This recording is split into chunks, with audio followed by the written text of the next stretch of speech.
Good afternoon, all of you. I think the students, most students would know me. I've retired from Hospital Kuala Lumpur. I've worked there for more than 20 years. My last position was head of the Department of Medicine in Kuala Lumpur Hospital. So I was given the task of talking today on a webinar, Managing Chronic Diseases during the MCO. But specifically, I was told to talk on diabetes and hypertension, and if there's time, to talk on heart disease. Actually, these are two very huge disease entities. So I would concentrate myself on diabetes and hypertension, and then I'll be happy to take any questions if you guys want to ask about heart disease. Off the web just now, Dr. Ida told me that the audience will include students, all medicals, all the staff in MAHSA University, as well as some public. So a very warm welcome to all of you. The slides are made in such a way that because initially I was told that it was all medical students. So the slides are made in such a way that there are many medical terms there. But since there are also non-medical people on board, during my talk, I would lower it down to use the common words that everybody can understand. So I hope, with this, you will get a lot of input with regards to this session and not waste your time. So first and foremost, with regards to diabetes, I'll talk on diabetes. My session will be split into two, diabetes and hyperpressure. We all know diabetes is a very huge global threat. In the year 1995, you see a total of 110 million people had diabetes, and less than 20 years later, it almost doubled to 220 million, and this would increase again to about, it's projected to increase to about 300 million. So it is a huge problem all over the world, and Malaysia included. And a bit of our local data.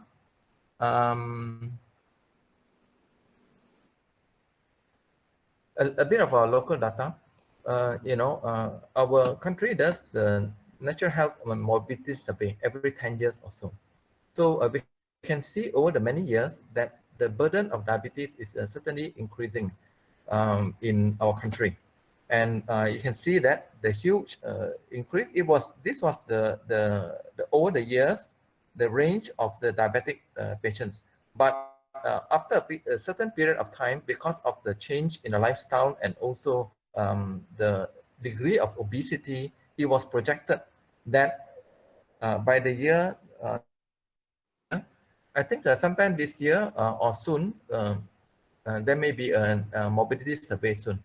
And it's projected that there'll be about 4-something million diabetics in our country. So certainly it's a very huge problem. And according to the prevalence of diabetes, you can see this one is age. Yeah.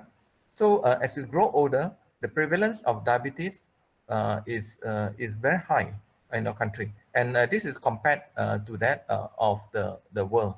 So you can see that Malaysia actually is very much higher in terms of diabetes compared to other parts of the world. And the diabetes occurs not only just in the older age group, but also even in the young individual. Around about those in 18 years and above, there were about 5.5% of them having diabetes, and many of them are actually not even aware that they have diabetes. And for those patients who have diabetes, just from our morbidity survey, so many of these people with diabetes, only about 23% of them who are seen in the primary care, those like in clinic kesihatan and all, only less than a quarter are controlled. And if you take those patients in tertiary hospitals, the major hospitals like Kuala Lumpur hospitals or big hospitals, only 12% are controlled. That means many of these patients who are seen in the hospitals, the diabetes are very, very poorly controlled. It doesn't mean the hospital is not good, but it just shows that those patients who have difficult to control diabetes, they are referred to these major hospitals. They are either having a lot of complications or other major problems, yeah, of diabetes. And up to 25% of those patients with type 2 diabetes, that means those patients who doesn't require insulin, that one's called type 2 diabetes. In the general population, up to about 25% were on insulin later on, yeah? So compared to about 65% in the tertiary care. So type 2 diabetes basically means that those patients initially when they have diabetes, they are on medication, tablet medication. And as time goes by, after 10, 15 years, 20 years, the pancreas doesn't work well, they need insulin. So you can see that those patients who are in the tertiary care, most of them are actually on insulin. It means that the diabetic control is bad and the pancreas already failing. And why is it so important for us to recognize the diabetes? Because patient with diabetes, there is an increased risk of cardiovascular disease. It means that if you have diabetes, the chance of patients at a later stage in life dying from heart-related disease, for example, heart attack, stroke, and heart failure, and all those are increased. So this data actually shows us, males and females related. There's an increased risk of getting, cardiovascular related death. Yeah. So and similarly, this data also shows the mortality rate for those patients with diabetes is twice more than those without diabetes. So if somebody has diabetes, that means the risk of them dying from a heart-related problem, yeah, a stroke, heart attack, heart failure, all is much higher compared to those patients with diabetes. And this is repeated. This is not just one person study. This is repeated studies, yeah. So Whitall studies and Paris studies and other studies. So it is a huge problem. So if patients ask, how do I know I have diabetes? Many of our patients, they have diabetes, but they're not even aware they have diabetes. And by the time they are aware they have diabetes, sometimes some of them already develop complications, which means to say that their eyes are not very good already. They got what we call retinopathy. That means small vessel changes in the retina of the eyes. So they can go blind. Sometimes the kidney are already leaking protein. So we call it proteinuria. And they have swelling over the legs and all. Yeah. So it's important for us to know how to diagnose diabetes. So if they have symptoms of high blood sugar, that means they are drinking a lot, they are constantly feeling thirsty, they are passing urine very frequently, we call it, frequency, or they wake up passing urine at night, wake up a few times to pass urine at night. So those are called symptomatic of hyperglycemia. That means they have symptoms of high blood sugar. So if the blood sugar, you check randomly, that means they're not fasted, you randomly, they check the blood sugar. If they are 11 millimoles and above, and with the presence of symptoms, then it's considered this patient have diabetes. What about those patients who do not have symptoms? Right. So then there will be another criteria, right? Okay. So there are a few other criteria that we use to diagnose the diabetes. Normally, the fasting blood sugar, according to the American Diabetic Association, is the fasting blood sugar in a normal person is less than 5.6. But our Malaysian CPG, there are different authorities. So some use 6.1 millimole. So our Malaysian CPG use 6.1 millimole. This is based on the ADA, which is 5.6 millimole. Okay, so fasting blood sugar, if the patient has symptoms of hyperglycemia, so they drink water frequently, constantly thirsty, passing urine frequently, waking up at night, pass urine, and if the fasting blood sugar is more than 5.6, then it is considered to have diabetes. Yeah, all right. So these are those patients who have symptoms. Another criteria that we use recently is to use HbA1c. So if the HbA1c is above 6.3%, then it is also considered diabetic. Yeah. For those patients who doesn't have a clear-cut diagnosis of diabetes, we sometimes do what we call oral glucose tolerance test. Here, the patient, the subject is asked to drink 75 grams of glucose. and then the blood will be taken to check the blood sugar level.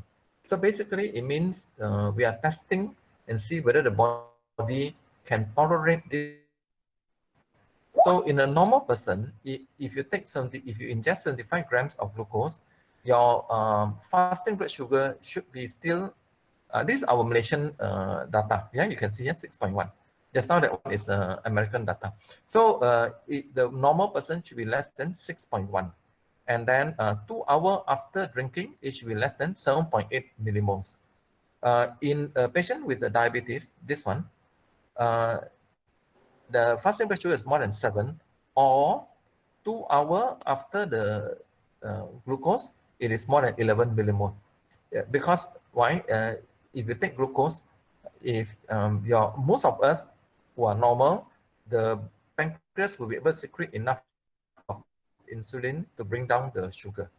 So it should be brought down to 7.8. So if it remains high, then it's diabetic, right? So there are various types. I mean, if you don't have diabetes, or you are developing diabetes today, you don't have diabetes. Tomorrow you don't develop diabetes just like that. It is over a slow period of time that you develop diabetes. So these are the interim period where the patients get diabetes.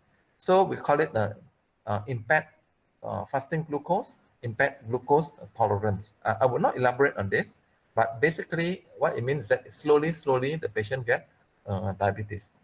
In fact, the trick is that if you take the group if you want to know earlier whether you are higher risk of getting diabetes, you take your blood sugar after a meal. That will go off normal first. That means it will become abnormal first before your fasting blood sugar become normal. So you're able to pick up that somebody is more likely to get diabetes by doing the postprandial or after meal sugar. Okay, so all right. So this is how we diagnose diabetes: those with symptoms and without symptoms. So those with symptomatic one I've mentioned just now, the fasting blood sugar is above 7, or the 2-hour postprandial is above 11. And if you do not have symptoms, then you follow this algorithm, right? Okay. So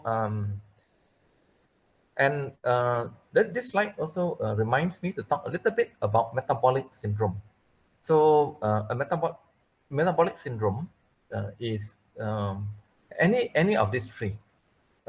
Central obesity, where the waist is more than 90 for male 90 cm, or female more than 80 cm. Raised triglyceride level more than 1.7, reduced HDL, raised blood pressure, and then raised blood glucose. So all this, any three of these is called metabolic syndrome. Actually, Malaysia, over the years, our BMI of our population is actually increasing, and that's why the incidence of diabetes in our country is higher. Yeah, right. So I still remember I was managing one patient. There was once this tourist from mainland China, and he had chest pain, and he was admitted to our CCU, and he had a myocardial infarction. So I was managing him, and he was okay. We thrombolized him. He did well, and before he leaves, so I counseled him and tell him that, look, you had a heart attack. You have to reduce your weight. You have to, cut down on your carbohydrate and blah blah blah. So then he turned around to me and said, doctor, you must have lots of heart attack in Malaysia. I said, why do you say so? In Malaysia, many of them are obese, right? So even the tourists can pick up that the rate of obesity in our country is certainly very high. Yeah. So it just reminds me to talk about metabolic syndrome, because as our weight goes up, then certain other things would come in. Certain metabolic issues would come in. So when our BMI is increased, when our weight is increased, there would be abnormalities in the lipids. There will be abnormalities in the blood pressure, and our body is less likely to be able to tolerate blood sugar. Yeah, and just to show that diabetes is a very slowly progressive disease. You see, so that the top here, we all know that a patient's diabetes, right? But before the patient goes into diabetes, actually they, if you check the blood sugar, the sugar is still normal. But actually this patient, because of the weight gain and all, they are at increased risk of going to diabetes. And these are the metabolic changes already. There are atherosclerosis going on, and there will be abnormal, fatty changes in the body, right? Already happening.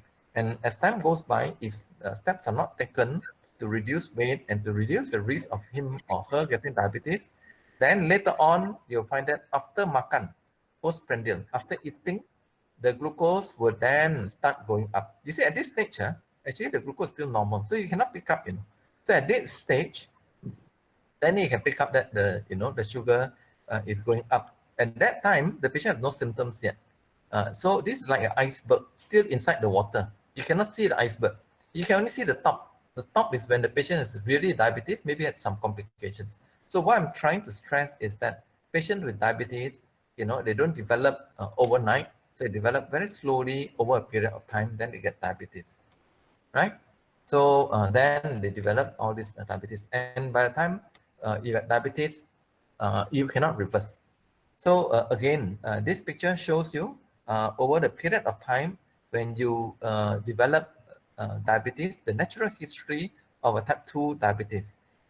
When you get diabetes, the insulin, especially with type 2 diabetes, your insulin, there'll be insulin resistance. So the body secretes more and more insulin, but they're actually less sensitive. There's insulin resistance. And after many years of diabetes, the beta cells fail, get exhausted. And then the sugar go even higher and more difficult to control. And that's when you require insulin. So, so similarly, this is here, right? So at this juncture, you have diabetes. You see, before you even being diagnosed as diabetes, things are already happening. There's already increasing insulin secretion, increasing insulin resistance, and then you have diabetes, and then after that, then it later on it fails, right? So so this is the classical picture of a type 2 diabetes. And when you have a type 2 diabetes over the many years, these are the complications that can happen in the diabetes, right? So the eye changes, can go blind, especially with the retinopathy, where there's a new vessel formation. The new vessel may bleed in the eye, and then the retina get damaged. Yeah, and then there would be many other ECG changes, heart attack, and all the ECG changes and all. Right. So these are some of the complications. These are what we call micro and macrovascular complication. Micro means small vessels are affected. So it affects your peripheral nerves as well as the kidneys. So peripheral nerves, they call it neuropathy, sorry. So that's why I think I've seen patients who had the legs amputated and all. So because, of the nerve are damaged, they cannot feel something, and then they walk on some sharp objects or you get infected. The patient can't feel it because they lose the sensation over the nerves. So this is called a neuropathy.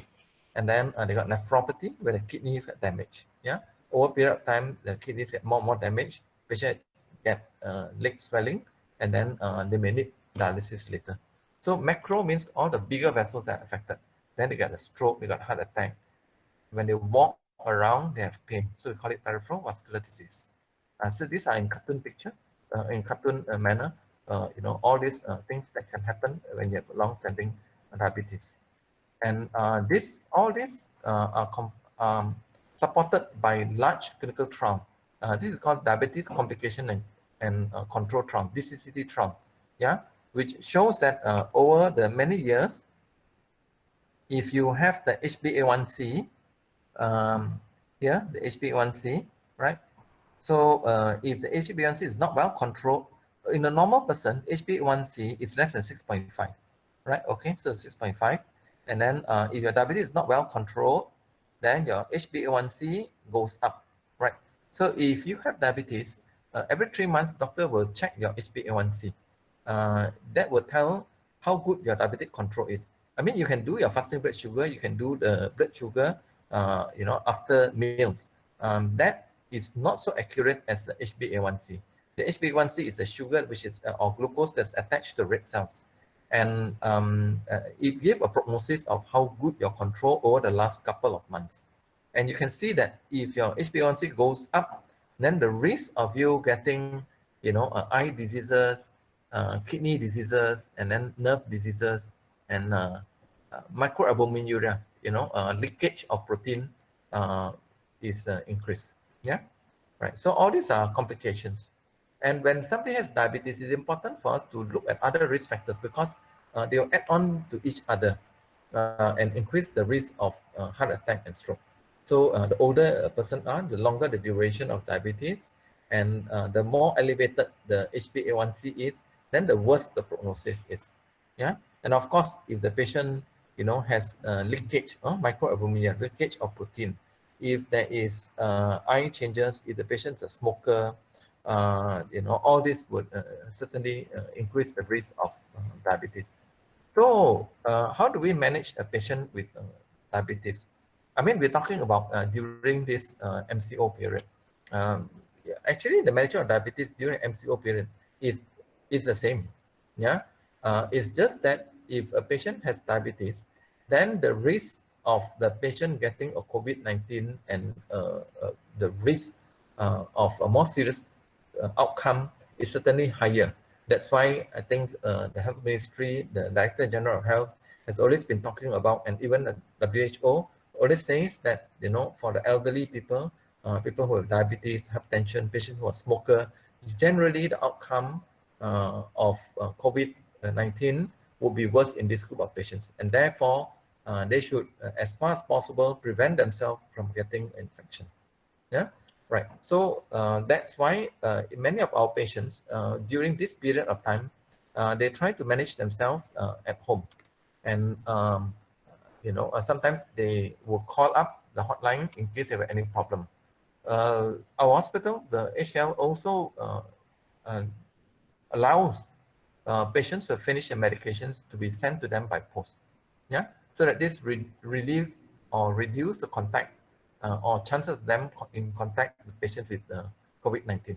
Other than that, the management of diabetes is still the same, like anything else. Actually, this slide will be more for the medical students, but in any case, for our lay public, this is a busy slide, but it just tells us that, illustrates to us that there are many ways where we can target and control the diabetes.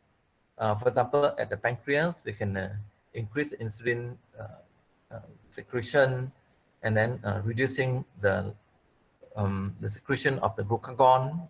The glucagon is a hormone which increases the breakdown of glycogen to glucose. Yeah, and then they got effects on the liver, and then fatty tissue on the kidneys and all. So we'll go through this when we go through the individual medicine. Yeah. So management of diabetes is actually quite broad. It is not just medications. So medications alone, without controlling your diet, without controlling your weight, would not be effective enough to bring down the glucose and to make your diabetes well controlled. So it encompasses the whole thing, right? So we must make sure that eat in moderation, right? Eat in moderation. So generally we tell our patients that you take a plate and we eat in quarter. So 1/4 of the plate is rice, 1/4 is meat, 1/4 is vegetables, 1/4 is fruits. So we'll show them that that's the amount that they eat, and they should not be taking too much of simple carbohydrate. Yeah. Number 2, they should have regular exercise which commensurate with their age and the physical ability.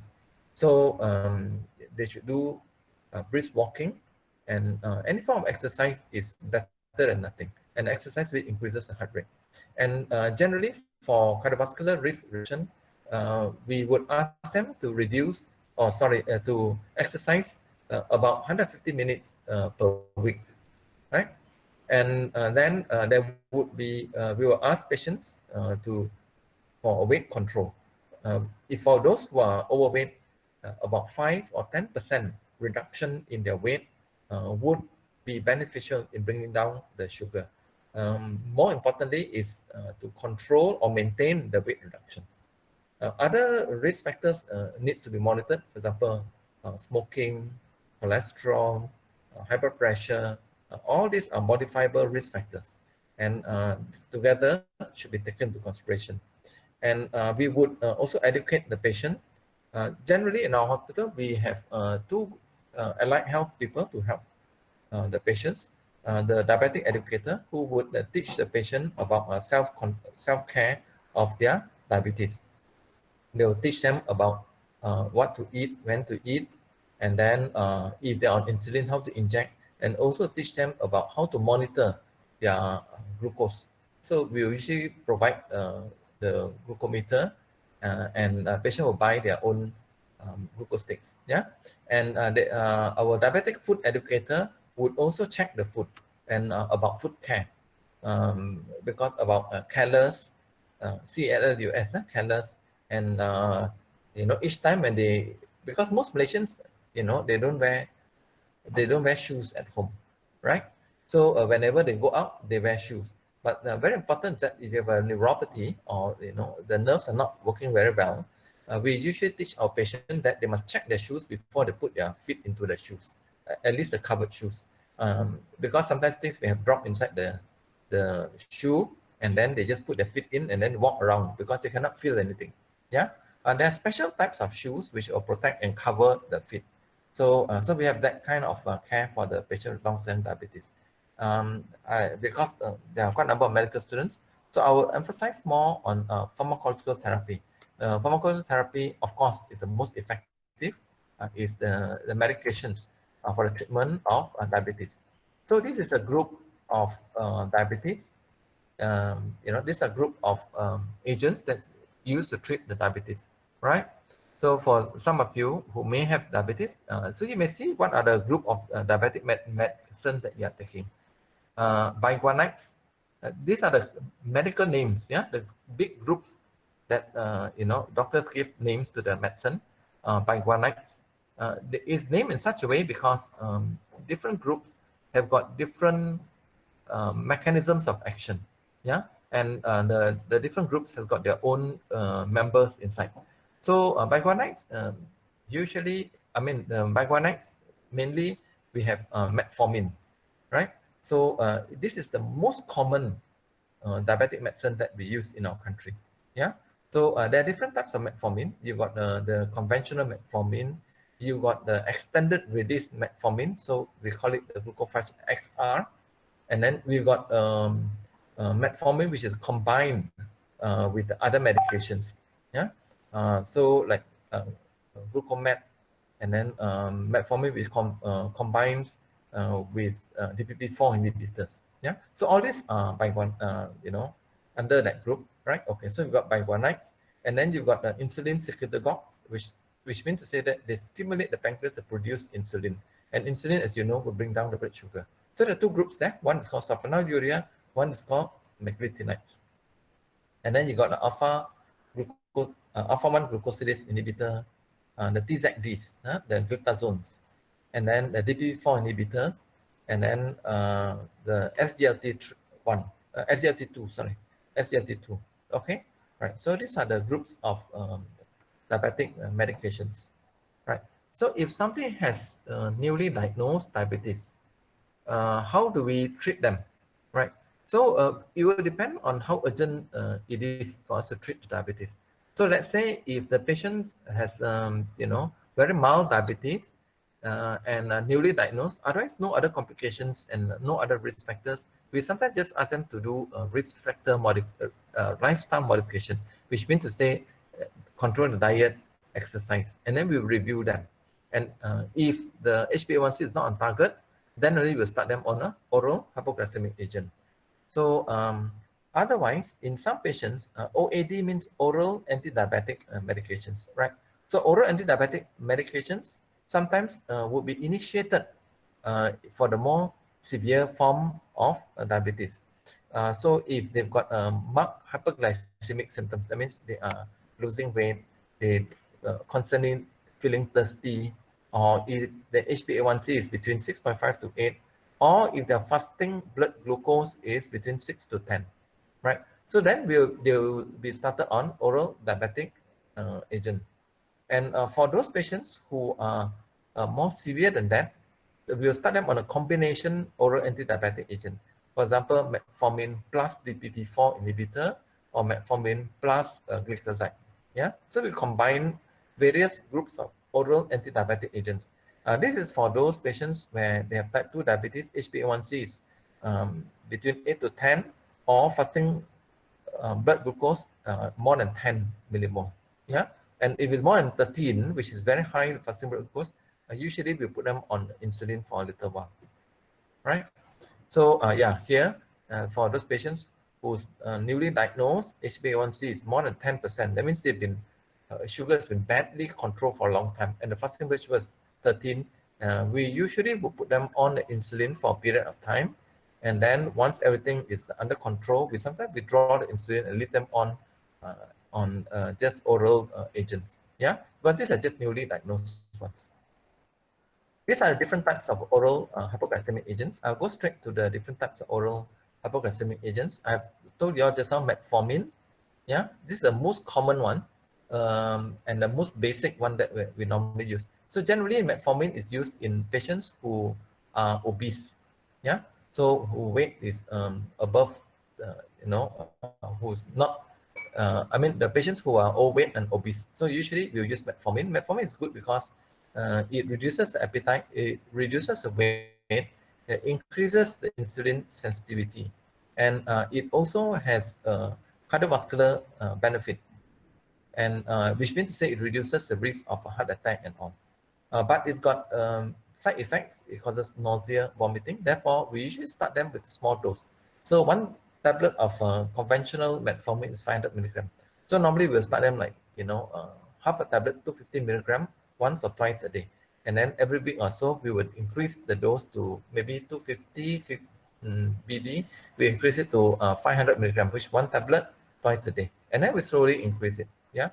The maximum dose of metformin for treatment of diabetes generally is 4 tablets, 1 gram BD, 4 tablets. That means 2 tablets twice a day. You may be given, doctor may ask you to take 2 tablets 3 times a day. Yeah, so that the 3 times a day is given for patients who are obese, who are overweight. Yeah, because generally above 4 tablets a day, the metformin does not cause any significant sugar reduction, but it may reduce your weight. So yeah, so it can be 4 to 6 tablets, but generally we give 4 tablets. Yeah, right. And metformin cannot be given in patients with major kidney failure, because it will cause what we call lactic acidosis. It's very dangerous, So patients with advanced kidney failure, advanced liver failure, we cannot use metformin, right? So there are various forms of metformin I've mentioned just now. The most common name is glucophage, which is a conventional metformin, and then we've got the XR, or the retard. Yeah, retard is the 850 milligram, and then the hospital one we call it the XR. The various names. Yeah, this one, the retard, is used in a private hospital, 850 milligram. And the other group is sulfonylurea. Under this group, we've got glycoside and glabenclamide. This one is different from metformin because this one, it stimulates the beta cells to produce insulin. So one of the disadvantages is that it can cause hypoglycemia. So in the elderly people, the children or the wife goes out to work, and the elderly person stays at home. When the children came back, you find that the father is unconscious, right? So it may happen that way because the sulfonylurea stimulates the beta cells to produce the insulin, and sometimes it causes a very major hypoglycemic attack, right? So this is a disadvantage. Number two, because the other problem about sulfonylurea is that it stimulates insulin production and make the patient more hungry. So sometimes the patient would eat more, and it causes an increase in the weight. So these are some of the issues with regards to metformin, right? So with regards to sulfonylurea. So there are different generations of sulfonylurea. When I started work, we had a chlorpropamide. It's a huge problem because time and again, when we were working, we'll see people getting admitted, brought in when they're unconscious. That's because of a long duration, a long half-life of the chlorpropamide. I believe chlorpropamide has been withdrawn from our country, yeah, but it's still available in some resource poor country because it is actually very cheap. Yeah? So we currently, our hospital uses glibenclamide, and which is a downhill, and glycoside. So please remember that we do not use glibenclamide in the older people, people who are above 60 years old, because of the long half-life, moderate long half-life of glibenclamide.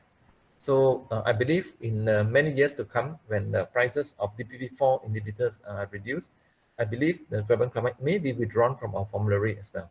Yeah, all right. So we've got a glycoside, which is a sulfonylurea. And the other insulin secretagogue is meglitinides. And meglitinides, like your glibenclamide, stimulates your insulin production from the pancreas. But generally, this is a bit more expensive. In our hospital, we reserve this for the older people, and it's particularly useful for control of postprandial glucose, which means to say, you know, if you do a fasting blood sugar, the fasting blood sugar may be controlled, but 2 hours after that, the sugar may not be very well controlled. So this group of medication, the meglitinide, are mainly, you know, their role is mainly in this group of patients. Yeah, right. So we have both the repaglinide and netilinide. So we reserve it for the older individuals who has postprandial sugar which is high, after makan, the sugar which is high. Yeah. TZDs or the glitazones. This one we already you know, scaling it down. We hardly use it anymore, but it's actually quite a useful drug because it inhibits or has a modified the role of the enzyme called the PPAR enzyme. So basically, it's quite effective in bringing down the HbA1c. By the effect is mainly it improves the insulin resistance. That means it improves the sensitivity of the cells towards the insulin. But the problem is that it causes water retention. And in patients with diabetes, many of them have ischemic heart disease. So sometimes it causes adverse cardiovascular outcome. So that's why we are moving away from the glitazones. So these are, I will not talk much about it, but this is for the medical students. You can actually read this through. Yeah, these are where it acts, the glitazones. So we have rosiglitazone in our hospital. Yeah, but we are scaling it down already. So Acarbose also very easy to use, but not so effective. Acarbose is what we call, it inhibits the enzyme, one of the enzymes in the body, and it inhibits the what we call alpha-1 glucosidase. This enzyme is found in the intestine. So when we eat, the carbohydrate goes in, and then the carbohydrate needs to be broken down into the smaller glucose molecules, then it get absorbed. So Acarbose actually prevents this breakdown of carbohydrate. So this carbohydrate will not be broken down completely, and therefore it is not absorbed well. So that's how it acts. But the problem Acarbose is that it must be taken during food. So do not take it in empty stomach, because if you empty stomach, there's no carbohydrate, so it doesn't block anything. Yeah, right. So it it blocks, it has to be taken during food. Number two, because the carbohydrate is not broken down, it goes to the large intestine and the bacteria acts on it. So there's increase in the GI side effects. There is increased flatulence, and then increase in this air, bloating. So so these are some of the side effects of the Acarbose, right? So the trade name is called glucobay. Yeah, right. The newer agents is in a group called Dpp-4 Inhibitor, and it's very widely and very commonly used now, right? So there are various groups in it. Our hospital is using most of it. Let me see. Yeah, of the top four, 1, 2, 3, 4. So we have sitagliptin. The trade name is Genovia. Yeah, we've got vildagliptin, saxagliptin, and linagliptin. Yeah, right. So this what we call it acts on the incretin. Okay. So these are the newer class. Inhibits the dipeptidase 4 enzyme. So this enzyme would then enhance incretin effect on the body. So for the lay people, incretin is like this. It is some, after we eat, when we eat food, carbohydrate or glucose will be absorbed and then it goes high. That's why the diabetes. But in a normal person, when we eat, there would be a secretion of incretin. This incretin is mainly the GLP-1 and GIP-1. The glucose, I think called glucose-like peptide, and then glucose insulinotropic polypeptide 1. Right. So so basically, very difficult to pronounce, yeah. But these are incretin. These are responsible for glucose-related increased secretion of insulin. So basically, this incretin would bring down the sugar by its effect on the insulin and the glucagon. But the advantage of this over the sulfonylurea is that without the glucose, it would not stimulate the insulin production, and therefore the risk of hypoglycemia is much lower, right? So so that's where the safety valve is. And number two, there is it is what we call a weight neutral. So it does not increase, it does not cause an increase in the weight. Yeah, it's weight neutral. So so this is the thing about the Dpp-4 inhibitor, right? So we have those who are here, right? So many of these are actually combined together with metformin. So like sitagliptin, I told you the name of sitagliptin, the trade name is Genovia. Now they have in combination with metformin, so you call it Genomet. Yeah.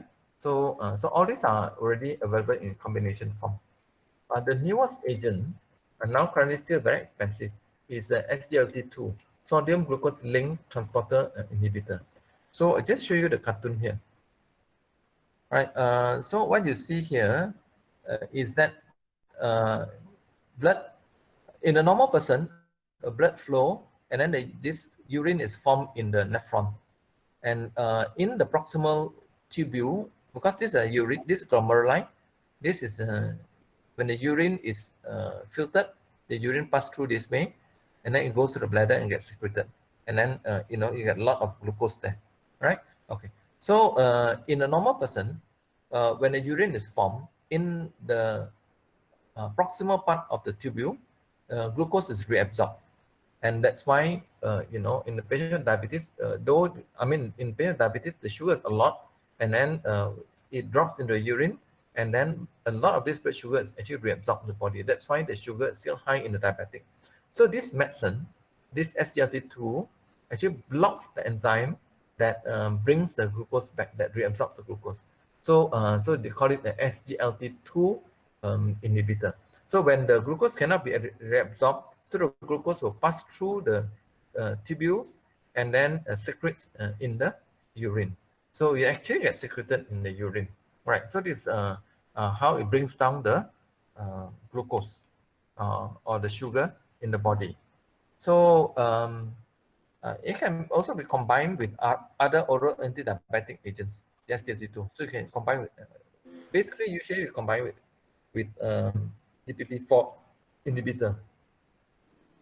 And it should not be, sorry, it's got some side effects, basically because, you know, of the glucose or the sugar in the urine.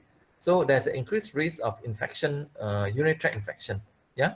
So there's an increased risk of vaginitis, urethritis, and so basically this is the main issue with it. And there's also small risk of increased risk of osteoporosis and fractures. But there have been data that shows that it has got very good cardiovascular mortality benefit. That means it reduces the risk of patients getting heart attack and stroke. Yeah. So basically, these are the you know, thing about SGLT2.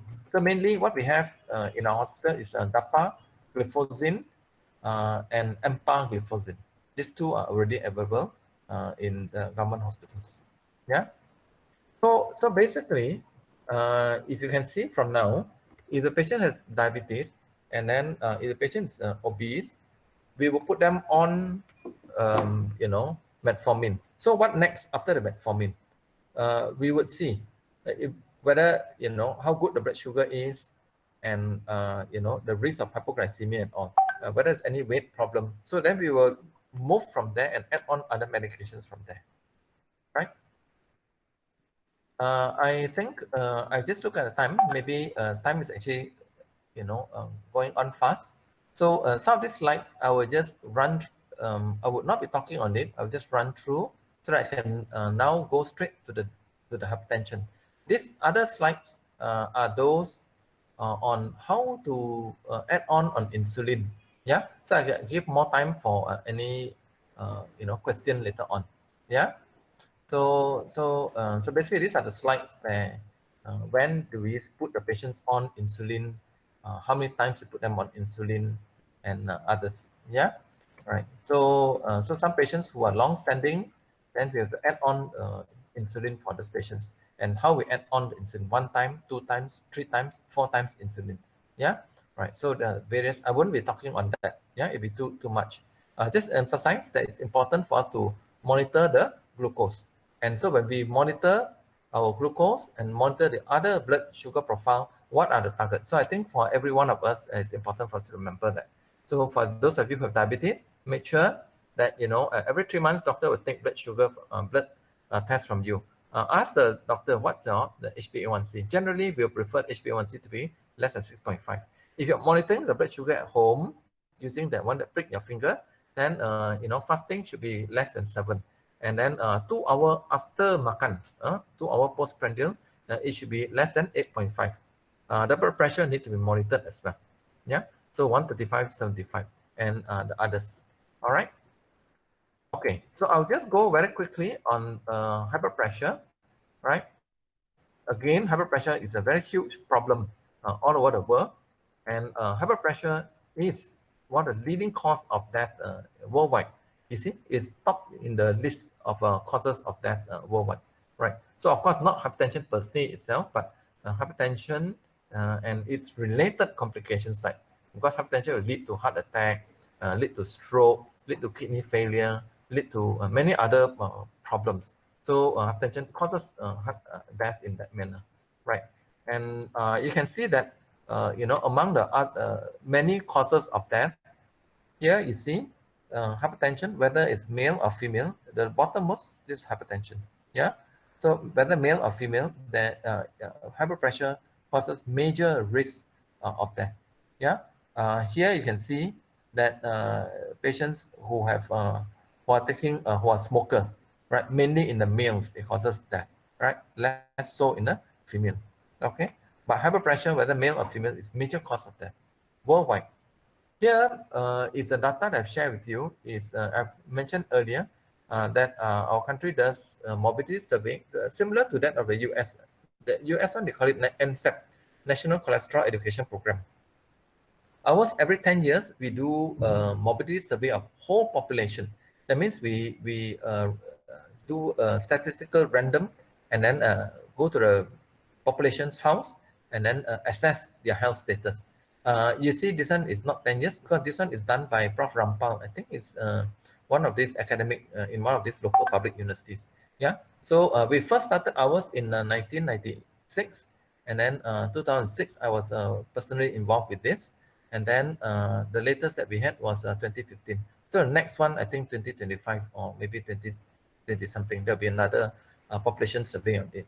You see, the prevalence of hypertension is about 30% prevalence. Is quite constant. That's a prevalence.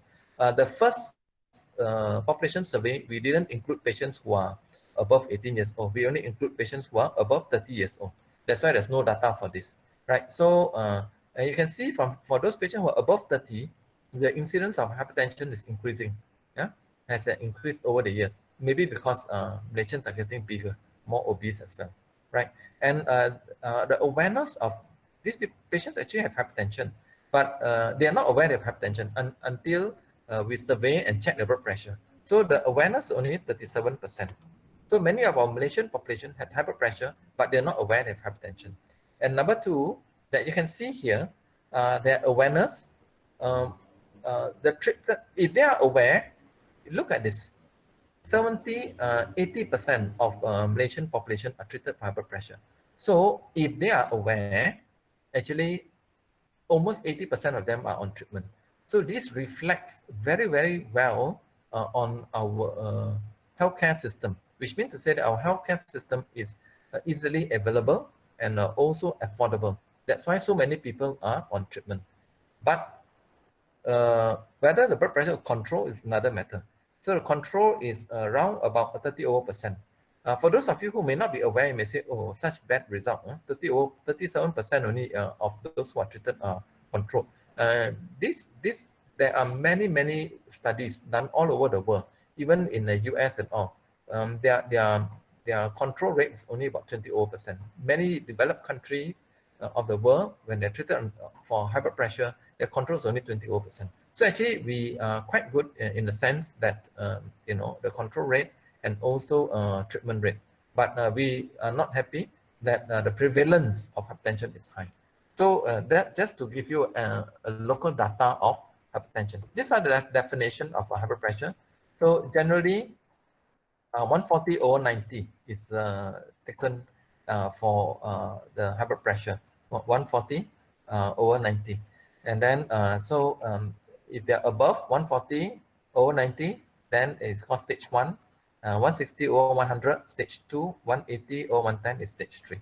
Yeah, so these are stages of hypertension. Just to remind us about white coat and mass hypertension. White coat hypertension means when the patient goes and see the doctor wears a white coat. The blood pressure is high. But when he goes home, usually the blood pressure is not so high, right? And then mass hypertension means when the patient goes and see the doctor finds the blood pressure is not so high. Whereas the blood pressure at home, when they have a blood pressure monitor at home or ambulatory blood pressure monitor, is high. Both of these need to be taken into consideration because when we treat the patient, let's say the patient has white coat hypertension. So the doctor finds that, oh, the blood pressure is high. So you give the patient medication. But actually the patient's home blood pressure is lower. So the patient may develop side effects at home. For the older group of people, where in the middle of the night he wakes up to go and pass urine, he may fall down, knock his head, or he fell down his toilet. Yeah. So so these are some of the problems. That's why it's important for us to know what's called white coat hypertension and mass hypertension. I will not deliberate on it, but just to make people aware about that treating hypertension is not treating numbers alone. You are treating a whole patient, right? So don't just take the numbers and treat the patient. Okay. So these are some of the evaluations that we do. I would encourage all my patients. To buy their own group blood pressure monitor. Now it's easily available. So usually we use the electronic ones. The one where we use the Android sphygmomanometer or the mercury one, we are phasing it out because the mercury is not environmentally safe. Yeah. So we're all using the electronic, but make sure that the electronic BP monitor that you buy is validated. Yeah. All right. So these are some of the risk factors similar to that of diabetes. Yeah. And then these are various causes of blood pressure. 90% of blood pressure is no cause. We call it essential. But some of them actually may be due to various other conditions. And sometimes similar to diabetes, high blood pressure can cause damages to the heart, to the brain, causing a stroke, to the small vessels, to the vessels over the leg, causing pain when you walk around, kidney failure, and others. Yeah, and doctors also do a charting and they stratify. Let's say you got blood pressure which is high. They see whether there's any organ damage, and then whether any other risk factors that you have, and then they tabulate from there, and then they will see how strongly or how much lower they should and how aggressive they would treat your blood pressure. Yeah, so these are called the risk stratification, right? So generally, there are a few groups of medications that we use. Most commonly used is diuretic, makes you pass urine. The one that we commonly use in our hospital is the hydrochlorothiazide. I generally use it for the older age group of people. Hydrochlorothiazide, quite mild, 12.5 milligrams, yeah, to up to 25 milligrams. But it has got a very good, a risk profile for the older people. It doesn't cause postural hypotension. It reduces calcium loss, so it reduces the osteoporosis. But in some patients, the sugar may go up a little bit, and it is not suitable for patients with gout. Nevertheless, it's got very good side effect profile and has a stroke reduction. Beta blockers are not the first line now because there's an increased incidence of higher risk of getting diabetes when we use a beta blocker. So unless the patient's got concomitant heart problem, beta blocker is not a first line in the treatment of hypertension. So these are the different types of beta blocker that we have. We have a metoprolol, we've got bisoprolol and propranolol. But generally we use a metoprolol and bisoprolol.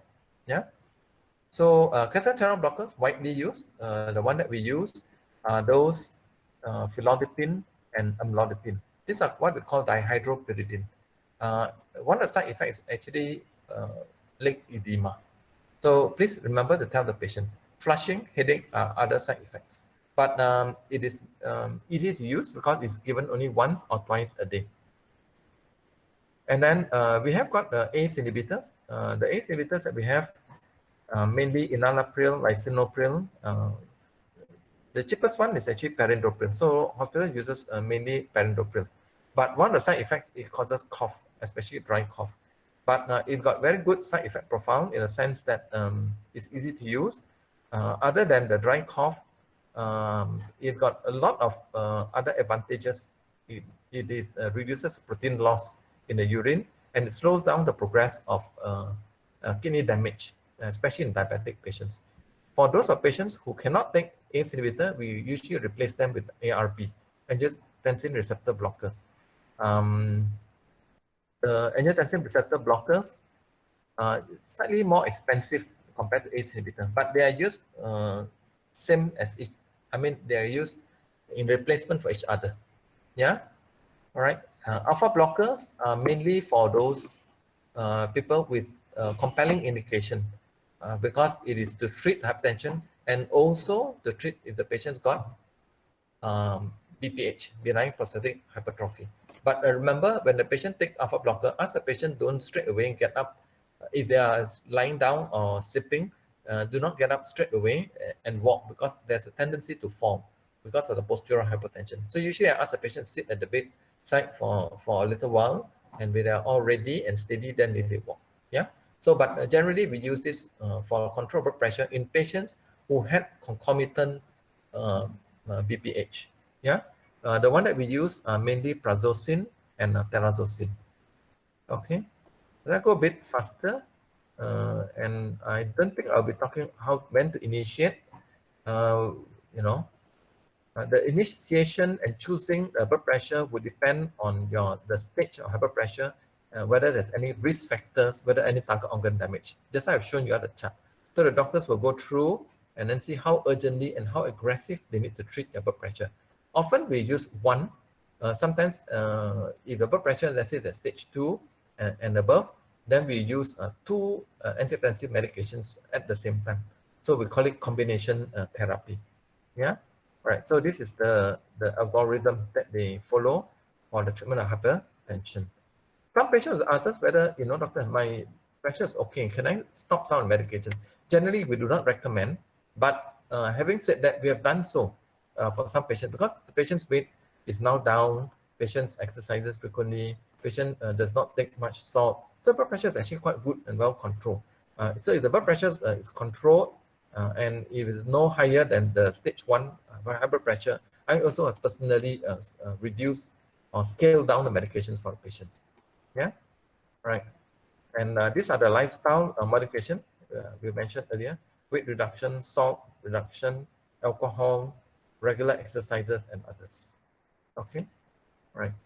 So beware of hidden salts. Yeah, these are where all the salt are. Because the higher the salt, the higher the sodium, and the more the water retention, and the higher the blood pressure. Okay, these are some target blood pressure.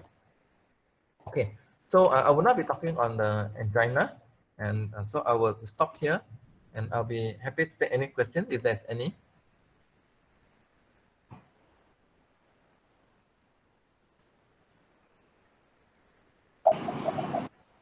Prof. Yeah, hi. I got one question regarding the diabetes mellitus.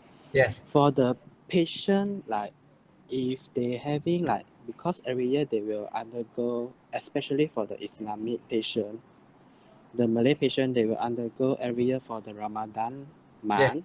Yeah. How would you advise on the medication part? Oh, Because, if because they need to fasting. Yes, correct. Okay, let's say, this is a very good question, a very difficult, question, because we're always scratching our head. Yeah. So, okay, let's say we've got a patient who taking oral hypoglycemic agent, right? So let's say they are on glycoside 80 milligram twice a day. Glycoside sulfonylurea. That's a very common medication that we use, right? So normally during a non-fasting month, they'll take one in the morning, one in the evening. But during the fasting month, because they fast during the daytime, so what we do is that we would ask them to reverse the taking of these medications. So basically, they will take it during the buka puasa time, and then for those patients who are rather frail, we ask them to not take the sahur one, the morning one. Yeah, but for other patients, they take a large meal as well in the morning. So we will ask them to half the dose. So in short, what I'm saying is that we reverse the order of the medication. Let's say they are taking, 160 in the morning, 80 in the evening. Normally, we can ask them to reverse it. During the buka puasa, they take the 160 milligram, and then during the sahur, they can take 80 milligram. Yeah.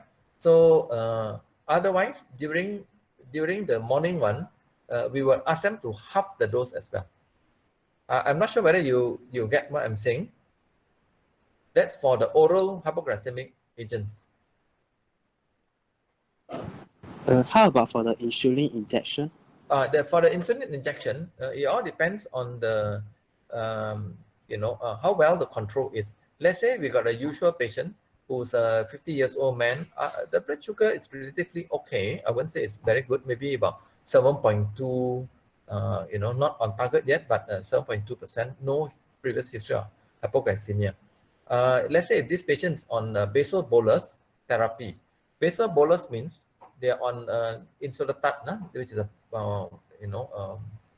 bolus treatment and basal treatment, and then they are on Actrapid pre-breakfast, pre-lunch, pre-dinner. So that kind of thing. So during the non-fasting time, they're taking this 12 units TDS of Actrapid, and then 18 units insulatard on night. So what we do is we would not give them insulin during that fasting period, we would ask them to take the short acting during the morning, and then they skip the afternoon insulin. They skip the afternoon one, and then during the buka puasa, they will take again the insulin. So we will skip the insulin during the lunchtime because they're not eating. We have to adjust the dose as well. Right? So we sometimes use a longer acting one. There are various types of it. For example, glargine. So we'll use that as well. That we'll give it during the buka puasa time. Okay, so generally we'll skip the afternoon dose of insulin. Yeah. Okay, thank you, Prof. Thank you.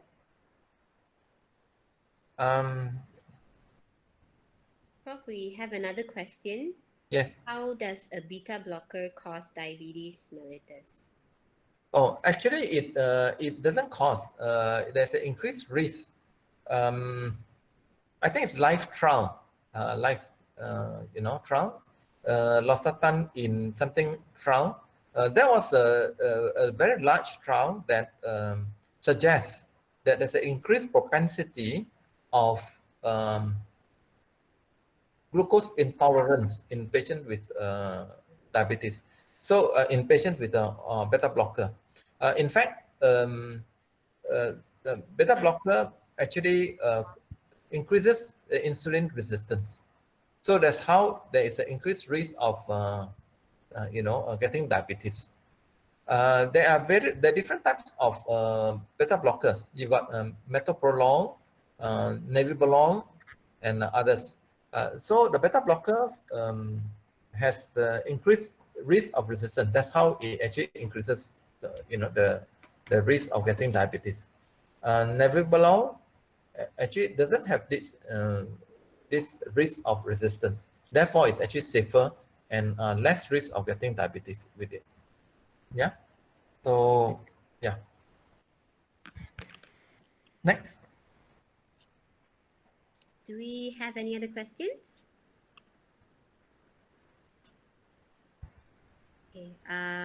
Prof, just now you mentioned patients can buy a digital sphygmomanometer to measure BP at home. Yes. How often do they need to calibrate the machine, and how do they calibrate it? It's very difficult. I've actually asked the rep before. The most commonly used one, the most commonly used brand is Omron. Actually their office, they told me their office in Kepong. He actually gave me the address as well. So you can, they do not have a special guideline whether how frequent you should calibrate it. But actually they charge only 20 ringgit per calibration. So so I suppose you can call them up and then check with them and see. With regards to how frequent, I'm afraid I can't really answer you. But if you look at the national guidelines, most national guidelines, Malaysian guidelines, I think they didn't have a statement on this. But some of those American guidelines, they say that whatever machine that you buy must be validated by that by the certain authorities. So with regards to theirs, they told us that the Omron company that I've actually asked, they said theirs is validated by Serum. How good Serum is, I'm not really very sure, but I suppose we have to accept it that it is validated by authority, which is Serum.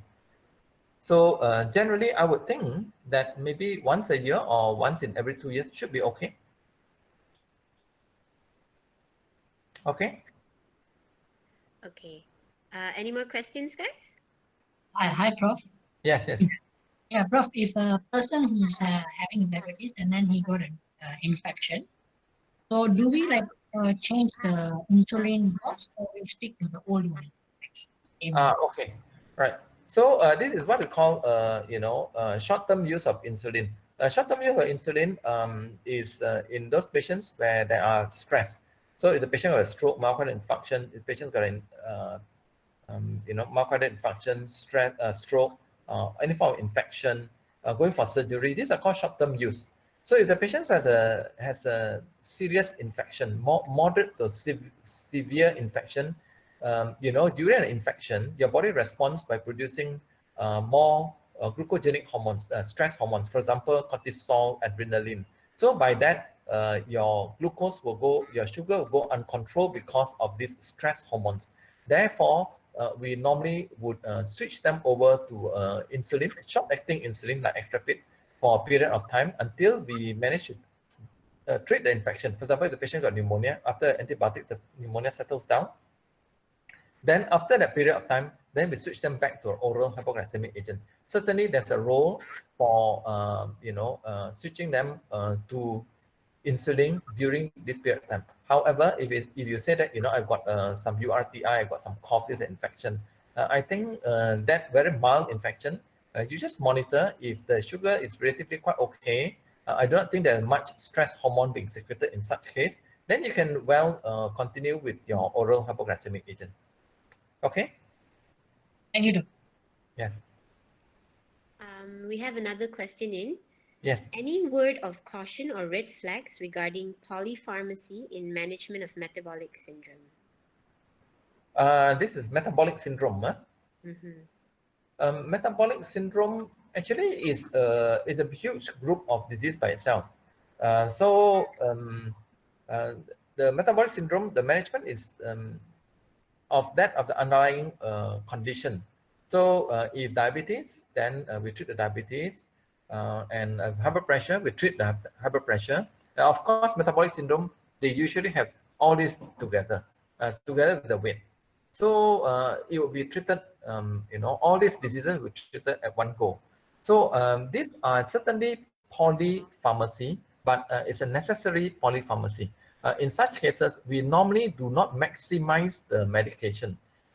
We would use a medication not at the maximum dose, and we would use them together so that to have beneficial effect on the patient without the major side effects. Just easier for me to give an example. Let's say this patient's overweight, and then the blood pressure is also high. So if you just use amlodipine alone, the blood pressure may not be very well controlled. So if you use amlodipine and then you add on with angiotensin receptor blocker, for example, temsirtan plus amlodipine, you don't need to use full dose of both these medications. So it's a combination therapy. And then you would also combine them, let's say, combine with metformin, because metformin reduces weight, reduces appetite, rather than you use sulfonylurea, where it causes weight gain. So all this, you see, there's a combination of different medications with adds benefit to each other, but without worsening or increasing the side effects of each other. Right. So this is polypharmacy, but needed polypharmacy. Yes. Okay. We have time for one more question. All right. Mr. Brandon has asked, during MCO, patients prefer not to attend their clinic appointments. How long can patients fill in their prescription without seeing a doctor? This is unprecedented. It's never happened before. Patients certainly justified. They are worried to go hospital because they do not want to unnecessarily, come into contact with any COVID patient. Yeah. So generally they can repeat the medication maybe for that period of time, but certainly not too long, I suppose. Yeah. So if you're asking me administrative wise whether the pharmacist would actually repeat the medication for you, yes, they do. Actually, you can do two things. You know that the pharmacy actually send it by post laju, unless you're on insulin, then because there's a cold chain, because it's hot now. And then by the time the postman send it to you, then the insulin cannot be used because insulin needs a cold chain. So if you're not on insulin, if you're on tablet, actually the pharmacist send by post laju. You only need to pay on cash on delivery. So the medications sent to you at home, and then you pay 5 ringgit to that post laju man. So you can do a few times. I suppose 3 months, 6 months, 3 months probably be okay. Yeah. Okay. Thank you, Prof. I Yeah. think we can do. There's 2 more questions. We'll just Yeah. finish that up and wrap it up. Yeah. Professor Mr. Hafiz has asked, how long would you suggest it would take for a 5 to 10% weight reduction in a diabetes patient? I think he's trying to ask how fast you would Yeah. recommend for the patient to lose weight. Yes, yes. You know, it's a very, very good question, you know, because you see the 5 or 10% actually not that difficult to achieve. But anything beyond that now, very difficult. So in my experience, dealing with the patient depends on the patient's attitude and also the patient's motivation. Some of them actually can reduce the weight within this, with 5% within 2 months. And they'll go on another 5%, 10%. So I've seen that many, many times. Even my own staff, clinic staff who are overweight, you know, when they do the sugar, they find it is high. They go Zumba, they go whatever, you know, gym that they have, and their weight reduce. But after some time, it goes up again. So maintaining is difficult. So a short answer would be, I've seen them reducing within 2 months. Not an issue. The first 5% is easy. The next weight reduction is very difficult. Okay. Next question. One last question. Professor, Yeah. just now you mentioned overweight diabetes patients is being given metformin to lose weight. So are there any effects if the patient takes metformin to lose weight without them actually having diabetes? So far, that metformin is not labeled for weight reduction use. So, so it's not medically indicated for weight reduction. Metformin is oral anti-diabetic agent. It reduces appetite, increases insulin sensitivity, up to a dose of 2 grams. That means 1 gram BD. It is good enough to bring down the blood sugar. As I said earlier, we sometimes push it up to 1 gram TDS. We know the last 1 gram is actually for weight reduction. But if you're asking me if the patient don't have diabetes, we have not used it, and it is not medically indicated for that. I suppose there are other medications that are being used for weight reduction. For example, Orlistat, you know, have you heard Orlistat? And the penteramine, yeah. So those are the ones that we use for weight reduction. Yeah. Okay, I think that's all the time we have today. Thank you, Professor, for that. Yeah. On behalf of MedSoc, we'd like to thank Professor Ngau for his brilliant webinar. We hope that all of you have found it beneficial. Before we end, we would just like to remind all of you to fill in the feedback form, which is in the chat box there, as a proof of attendance. Your e-certificates will then be sent to your respective emails within 2 days. We thank everyone for their cooperation and apologize for any shortcomings and also the technical difficulties earlier on. So thank you so much, Professor Ngau, for that. Everyone, I hope you follow the social media pages that MedSoc has, like Instagram, and we hope to see you on future activities. Thank you so much, everyone. Thank you, Professor. Yeah, thank you very much. Yeah. Thanks. Thank Okay, you. bye-bye.